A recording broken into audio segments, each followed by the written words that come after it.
Okay, I am back with another video. Today we are going to be discussing the Jimmy Butler trade. Today has been a very eventful day at the trade deadline. We've seen a lot of moves. I'm going to focus on the Jimmy Butler trade right now in this video, and then in the next video I'm going to discuss some smaller moves like the Brandon Ingram trade and the Mark Williams trade. But right now we are going to be discussing the Jimmy Butler trade. All right, let's pull this trade up real quick. Let's pull this trade up real quick because a lot of people have a lot of mixed emotions on this trade. So let's look at this trade right here.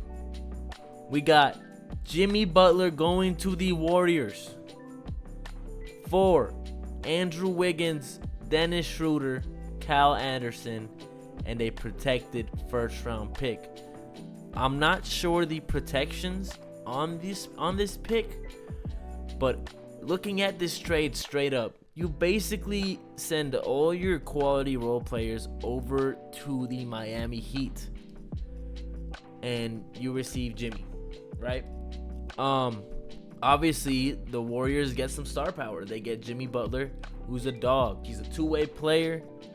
He got that Mamba mentality. He's a dog. He can score the ball. He can defend.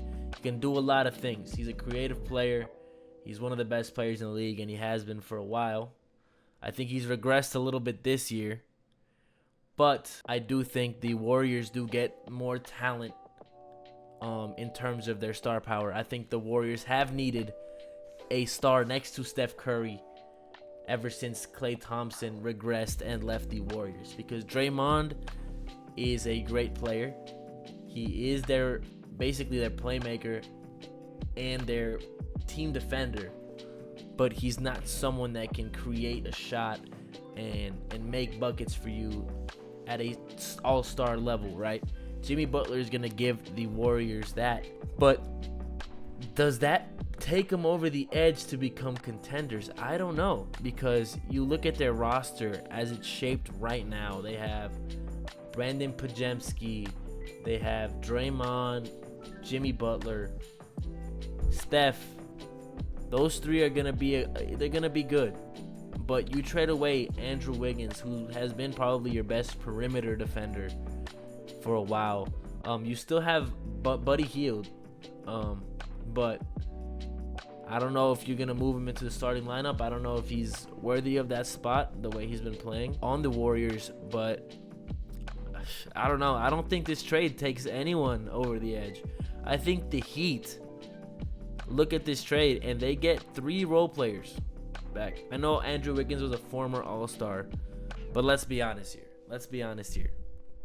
I do not think that Andrew Wiggins is an All-Star level player. I think because he was the best player in the West in that position that year, people held him to this high regard, but I do not think Andrew Wiggins is an all-star caliber player.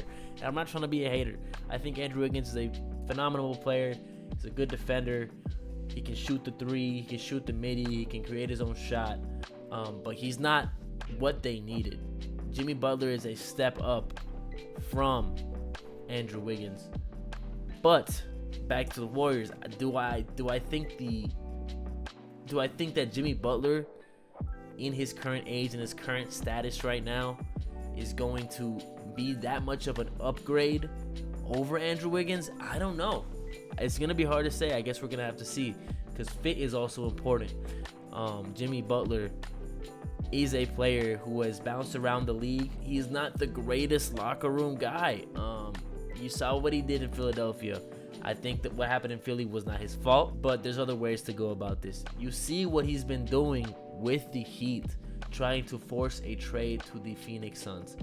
He's been a diva this year. I think he's making demands. I think he's doing all these things trying to force a trade to a specific place, vetoing trades to other places.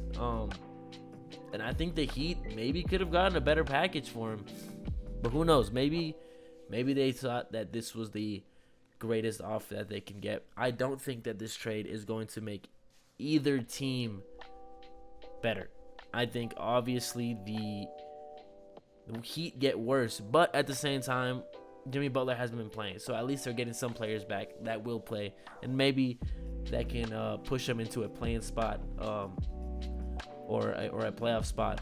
But the Warriors, I don't know. I think this is an interesting trade that we're gonna have to see how it works out. I think that pairing Jimmy Butler up with Steph may bring the best out of him, but like I said, it's just something we're gonna have to see. I want to check the protections on this first round pick. Let me check this real quick. I looked at the protections on the pick that the Miami Heat had just acquired, and it seems that they do have it protected to top 10 this year.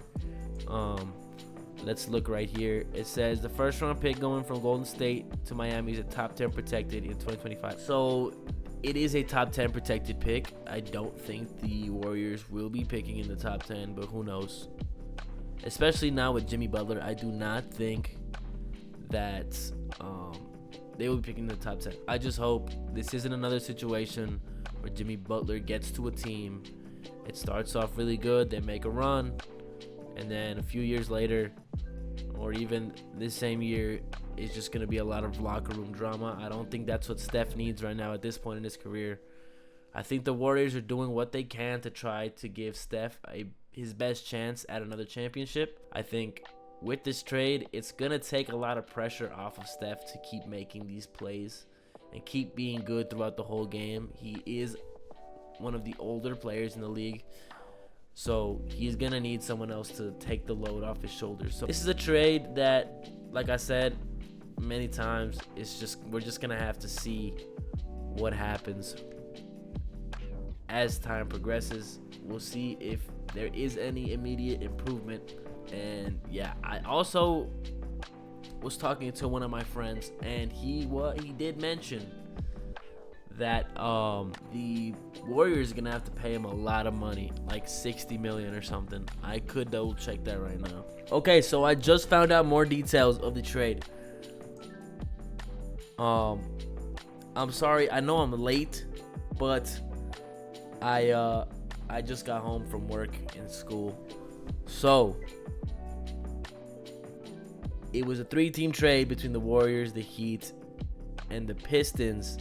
The Warriors is Lindy Waters III is heading to the Pistons, and so is Josh Richardson from the Heat. The Heat also receive PJ Tucker. Okay. I don't think that changes anything, honestly. But yeah. I speaking back onto the Jimmy Butler to the Suns thing, I had a friend who literally just kept telling me, you gotta cover Jimmy Butler to the Suns. It's gonna happen. I had a feeling it wasn't gonna happen. So my boy Adrian, I'm sorry I didn't make a video, but I'm kind of glad I didn't, because I would have been wrong. Let's see. The Suns are also projected to do a lot of things. I know this is not a video talking about the Suns, but the Suns are looking for moves. There's a lot of interest surrounding KD. I don't know who he's gonna go to, or if they're even looking to move him. I don't think they're gonna move him. He is their best player, but if they do, it's gonna be interesting to see where he goes. If it's gonna be a contender, if they want draft capital, because I was watching a video about people who are way over the luxury tax, and apparently the Suns are like 100 and something million over, which puts them like in a position to get like significant financial ramifications in the future. So I don't know if they're trying to offload his contract or what it is, but the Suns also have things to do. But anyways, I've rambled enough. I'm gonna finish this, I'm gonna edit this, and I'm gonna make the video for the other trades that have gone on today. I just don't want to put it all in one video. So thanks for watching.